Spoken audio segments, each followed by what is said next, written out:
தமிழகத்தின் பிரச்சனைகளை முதலில் தொடுபவர், அதை அறிக்கையாக வடிப்பவர், மது ஒழிப்பு போராட்டத்தை நீண்ட காலமாக முன்னெடுப்பவர். இன்று ராமதாஸ் பற்றிய ஒரு பார்வை.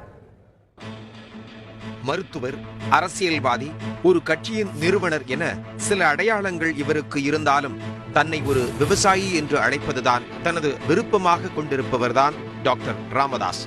பிறந்தது விழுப்புரம் மாவட்டத்தின் கீழ்சிவிரி. மிகவும் ஏழ்மையான குடும்பம்.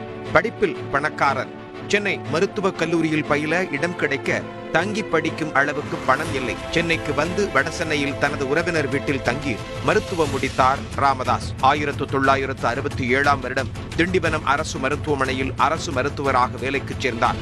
அப்போது அவரது பூர்வீக வீடு திண்டிவனம் ரயில் நிலையத்தை ஒட்டி இருந்தது. திண்டிவனத்திலேயே சொந்தமாக மருத்துவமனை திறந்து மருத்துவம் பார்த்த ராமதாசுக்கு கைராசி டாக்டர் என்ற பெயர் வர திண்டிவனத்தை சுற்றியுள்ள கிராமங்களுக்கு அறிமுகமானார்.